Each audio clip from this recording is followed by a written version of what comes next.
everybody. Welcome to Be Green with Amy. I'm Amy and this is my husband Rick. Hello. And today Rick is going to show you his recipe for a special borscht. If you like beets or if you don't like beets, you're going to like this. So he's going to get his apron on and he's going to get started. Because if you're cooking with beets, you don't want that red stuff all over you. So put something on that you don't mind getting red, potentially anyway. And it's good for Valentine's Day. Beets are good for Valentine's Day. And also this one here, if you use fingerling potatoes, when you got the red, you get the little fingerling potatoes, they look like fingers. So it looks like a bloody mess when during Halloween. The little fingers float up to the top. It's kind of cool. Anyway, so I use the food processor on that shred. So I picked the larger one, and that's how I get these beets. Try and get the big ones. They're all organic. And I chop them up so that they'll fit inside of this one.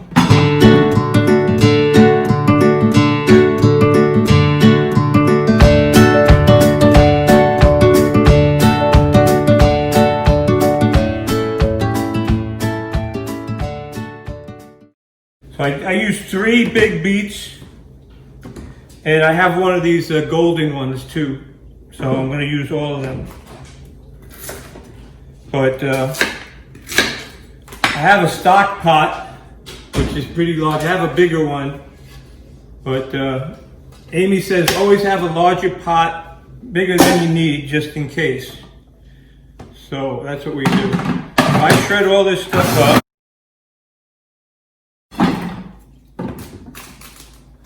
And I shred the carrots.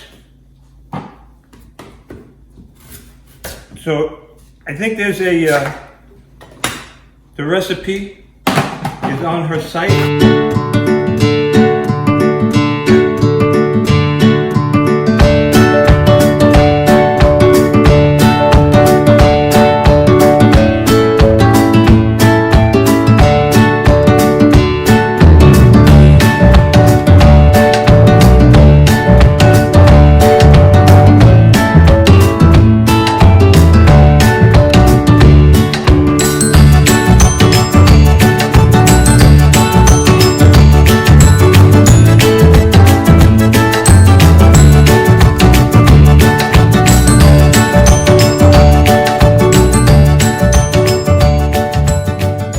I take like celery. It's about 7 celery. I shred that. And then an onion. You can use as much onion as you want. I use some onion powder inside of there. So 1 onion is enough. And we buy organic onions. We buy organic potatoes. You know, we try and follow that dirty dozen and the clean 15. You know, now there are times that I purchase the onions that are frozen, onion and pepper mixture that's frozen.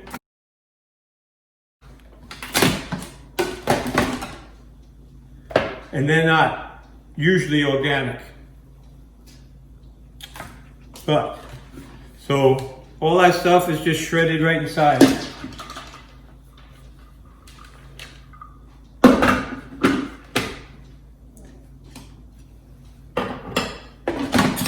So once you have the stuff pretty much prepared, it's easy.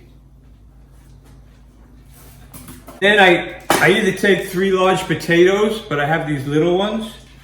And I kind of like potatoes inside of here, and so I'll cut these up and cube them to about 1-inch pieces. These are Yukon Gold, so about, bite size. And I'm throwing in about 9 of these. Because I like potatoes inside of it. This way they have a nice you have something to bite into.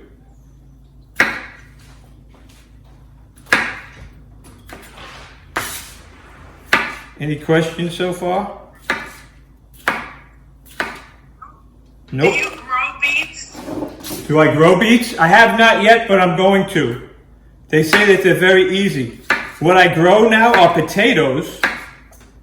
We started growing potatoes in, I think, May of last year, and we harvested them. What, Rebecca, when were you here last?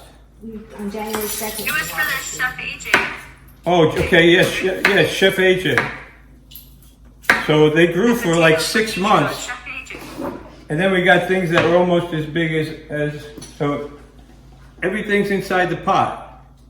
Can you see that? And then I take some lemon, and what I do with the lemon, most of the time I don't have fresh lemon, but I've had lemon when they're on sale. And I take them and I freeze them into ice cube trays, silicone ice cube trays. And if you don't have one of these things, you should get one. Because it just, you know, it catches all the seeds. Turn the cut side down. Yeah, turn the cut side down, absolutely. Go like that. Real important, yeah.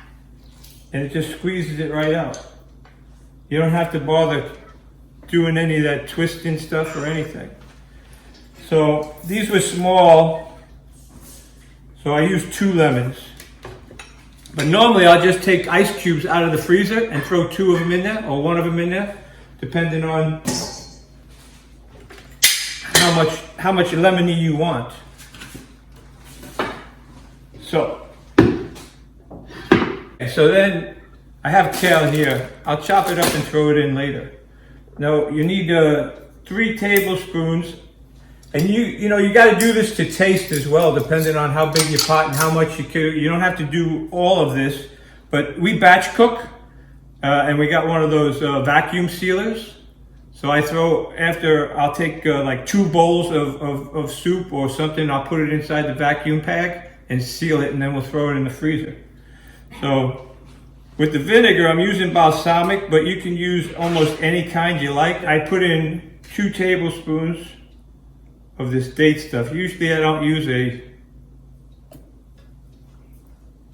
tablespoon, because I'm the type of guy who just kind of throws it in and sprinkles it out and stuff like that. Now I measured out everything else as far as the dry ingredients. So this is dill and parsley, Italian seasoning, onion powder, garlic powder, dill weed. Okay, so I throw all that inside of there. That's it, as far as that goes. Now we're going to use the nuts to make most of the time people make it into like a cashew type mayo or cashew type dressing. Since Rebecca is allergic to cashews, I use macadamia nuts, which I buy from the nut guy. And this is like a macadamia flour. It's cheapest, I think. Brazil nuts, walnuts, and hemp seed. And when you combine them all together, they give a nice, creamy, rich flavor that I think is more superior to what cashews are. But that's what I've kind of blended together to make it. And we're gonna put this inside of the Vitamix and make a cream sauce. A lot of times people will make the borscht, and then they'll take that cream and throw it on top inside of their bowl. I always put it in my bowl, so I take it, I just put it in with my borscht. This way I don't have to have it separate. It's all together. You know what I mean? And then I take this and I fill it up with, it says about 10 cups of water. But I'll fill this pot up about halfway. I also have cabbage that I need to put inside of here. I've made my borscht without cabbage, but they say you're supposed to make borscht with cabbage. But it's like a giant soup. See, the beauty with this is, so I filled it up to about here. I don't know if you can see it, but it's up to about here. You mix that together, and then you boil it, and then you simmer it for about 30 minutes. I do it until the potatoes are soft. And the reason that I shred it is because beets, for me, they don't cook very quickly. But when they're shredded, they cook really quick. Or quicker, as far as I'm aware. Now the table taste is what gives it the salty flavor. But if you use salt, you don't have to use the table tasty. And then I just, like I said, I just boil this. I put it on high to begin with, and that's that. But I'm going to add some cabbage to it. So here's the kale, and I chop that up because otherwise it gets really stringy and long, and sometimes it gets caught in your throat.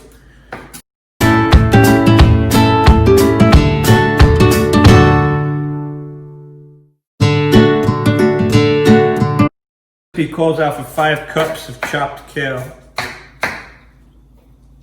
I'll take that and I'll throw it inside the pot as well. Because Amy says you're supposed to get greens in every meal. You guys know that, right?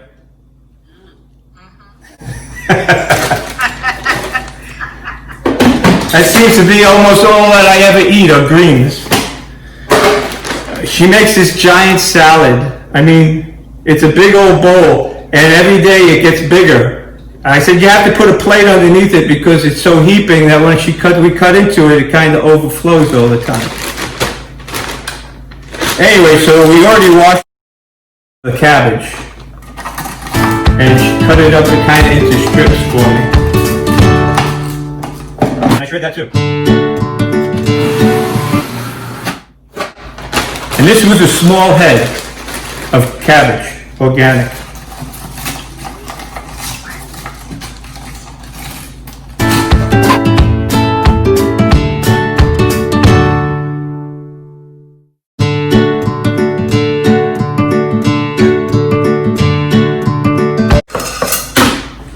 So look how fine this stuff gets. You know? It's really like, and it'll disappear inside of there. You won't even know that it's there. So if you don't like cabbage, if you don't like beets. Well, you could use green cabbage since you've got all the beet in there. It would turn it red anyway. That's correct. You can use any kind of cabbage. Amy wants me to use red because she says that Dr. Greger says that red cabbage is one of the best, what'd you say? That's Tocrana. okay. Dr. Greger from nutritionfacts.org, he raves about cabbage, and he says red cabbage, you should have it all the time. It's got so many nutrients in it. It's good for you. It's relatively inexpensive. It lasts a long time in your refrigerator. So recently, the only thing that he says that he likes better than that is sprouts, broccoli sprouts. So that's another thing that we've been doing lately is sprouting broccoli seeds. Broccoli or Brussels? I went and bought these live Food to Live organic sprouting seeds, and I got her this for Christmas, and she puts the seeds in the top tray, in the middle tray, and the bottom tray, so you have 3 growing sprouts all at the same time, and all you have to do is spray, and it rinses them off and wets them down. Yeah, and it's like $12. And with about 3 to 5 days, you've got, sprouts that are this tall, and then you put them by the window so they can have photosynthesis and turn green. And you just put them by the window for a few hours, they turn green, and we put them in our smoothies, or you can put them on your salads, but broccoli sprouts are really important. And I've tried them in the mason jars, and I'm not very good at it. They get slimy and moldy, but with this one, this really worked well. I didn't think it was going to do well.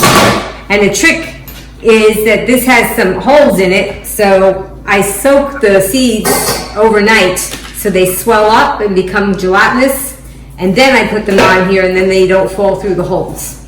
So we'll try and kind of like a halfway between doing the sprouts so that they are still without any chloroform and Laura when she was doing her microgreens. Yeah, yeah. So they're like, but they're starting to sprout and get the little, whatever that word is for the things with the C. Now, if you guys don't have one of these things, these little ninja choppers, you should get one. Because it's like a mini blender. You put it on there, and it spins around, and chops that stuff up, and it's like they're $20 or something like that. This thing's wonderful. So we're going to do the Vitamix thing, and we're going to put in macadamia nuts, Brazil and walnuts, hemp seed, and that is going to make like a cashew cream, but it's not cashew. So it's like a mayo. Because I have so many of the other spices in the soup, I'm not going to bother putting any spices in with this. It's just going to, because normally I would put in like table tasty and a little nutritional yeast, probably a little garlic, onion powder, and probably some date paste. And that'll give it those three combination flavors. So then I take that and I fill it up just about an inch above where the nuts are with water.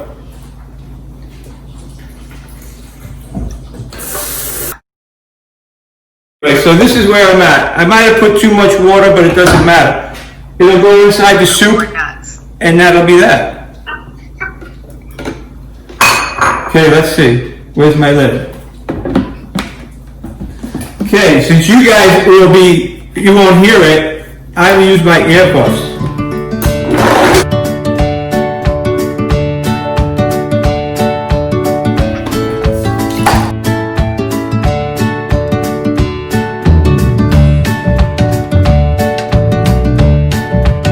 This tastes like heavy cream, but it has a more nutty flavor. You can throw beans in this as well, like chickpeas, or some kind of white beans, cannelli beans. If you don't want to use the nuts as much, you just use chickpeas, cannelli beans, something of that nature. Anyway, so it's usually thicker than that, but I'm going to put that in with the beet soup, and it'll be fine. And I use that in place of the cashew cream.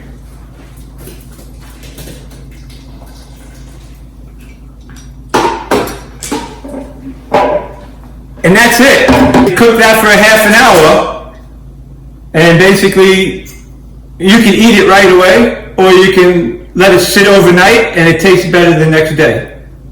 And it tastes better the day after. It really does. Well, that's the thing that's so good about soup. Okay, I'm going to show you what it looks like inside of a plate real quick.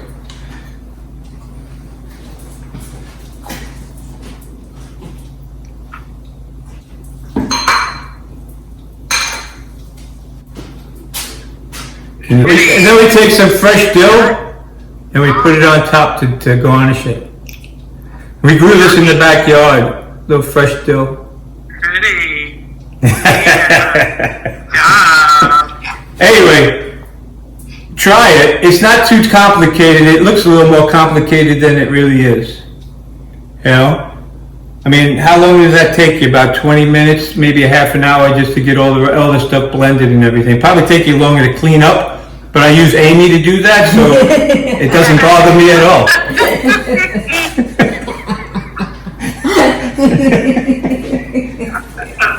So is that what you're having for dinner tonight? Yeah, we'll probably have some tonight, and like he said, we have one of those vacuum pack bag machines that you can. Do you guys have one of those? The vacuum thing? I'll tell you. It's called Food Saver, and they have different models, but it comes with a roll of plastic bags, so you can cut it off what size that you want and write on it with a Sharpie, and then you can just batch cook. See this thing here? Do you have the one, you can get jars that have the little vacuum pack too? Yes. You have those? Those Yes. are really good for soup. Yes, so he has the attachment. It was really hard to find these. You can vacuum pack them inside. So it has a tube that connects to this, and then you can put that on top of a mason jar, and then you can You can, it also, this thing goes onto a bag. If you have a hole inside the bag, it'll suck the bag dry. Right. Or you take that bottom piece off, and you stick it inside of here, and you put the lid on it, and then this thing goes on the jar. This is a big mouth jar, but the little ones pop, and it sucks it dry down too. You put it on auxiliary. So we've been buying large quantities, large bags of beans and lentils, and then Rick's been taking larger than this, the wide mouth large mason jars, and he's been vacuum packing them in for so that they'll stay fresher longer. So yeah, that has that tube that goes with it. So it's really great for batch cooking, and that's what we like to do. So we're not cooking all the time, but when we do, we have a lot, and we always have something so that if somebody comes over and they want to take some home, we can. Oh, let's see what. Okay, so here's we got some split peas and some black beans that he vacuum packed. What I do is I heat these up in an oven, and that sterilizes them after I throw them in the dishwasher. And then, if you're gonna have them for a long, long time, you put the beans inside of it, you stick it in the oven on, A low temperature. for like 30 minutes, and then it gets it really hot. You put the lid on, and it'll suck it down all on its own and seal itself. If you don't have this. If you don't have one of these. Yeah. That's what we did to begin with. Because you always have something. Really handy that the kids moved out, isn't it? Well, and then we're making split pea soup for the dogs because that's their latest favorite. That's right. That's right. The split pea soup that I make is now dog food. They love it. Yeah. But I don't know, I didn't hear everything that Rick said, but what I like about this food processor is that it has a wide mouth on it, so you can take this one out, and then that's a pretty wide mouth, and you don't have to cut something in a very small piece, and then you can take those big pieces of cabbage or what have you and get them in there. But if you wanted to process carrots, they would fall over. So it has adapters, and this is the pusher, but it has this part in here, which makes it smaller size, so you can put something like carrots in there, or this. So it's this is about 5 inches, and then this might be about 3 inches, and this might be 1 or 2 inches. So, and it's all put together that way. So it makes it very easy when he's processing a lot of different things. And because they have larger ones, but this one is 12 cups. So you can fit quite a bit, as you can see. You can fit quite a bit in here. I didn't want a larger one. Yeah. Because you got to store it, You have to put it when you're not using it. Right. But I use it quite often. Yeah. It's a really good one. We paid a little bit more for it, but it's got a good strong motor. So if you're looking for one, I would recommend this particular Breville. Yeah. Breville is cute because of the cord. It has a hole in it, so you can pull it out, without worrying about messing up your electrical cord. I think that's a cute feature that they have.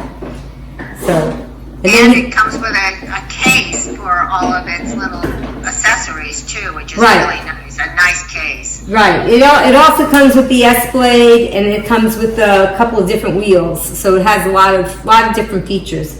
And Now, does it have the mini one that goes inside? The mini processor? Mine has No. a yeah, no, processor. this one doesn't, but We use this Ninja Okay, one. yeah. I think this sits on our counter. I use it all the time. That thing all the time. I like this Ninja one because it just comes apart like this, and that's it. So it's really easy to clean and put together. So I could chop something up in here, and then this is just the part here, and then it goes down, and there it is. Very easy. I've had this one about 4 years. Yeah. And even if you chop something up in there and you had to leave the house real quick, you could just put this lid on it, and it's like a Tupperware lid, and it closes up over there, and you could just stick it in the refrigerator and come back home and finish up if you needed to leave it. So we got. Is that a sweet toy or is that their bar? That's A squeaky toy. That's a squeaky toy. Yep, he kills about a squeaker every other day. So I've been doing surgery on the toys because I can't keep up with it. So I'm cutting them open and putting new squeakers in them and sewing them up. So I'm doing open squeaker surgery on dogs, toys. I want to thank everybody for joining us with this recipe demo with my husband Rick. I'm Amy with D Green with Amy. That's Champ. He was the one that was squeaking. Oh, and that's Max. And we would love to see you come back again and join us for another demo. We'll be doing some more in the future. And if you really like what you see, if you can click down there and say like or put a nice comment, or you can click up here to subscribe or click down there to subscribe, and you'll get notifications when we have more of these recipe demos. And until I see you again, remember, be strong, be well, and be green!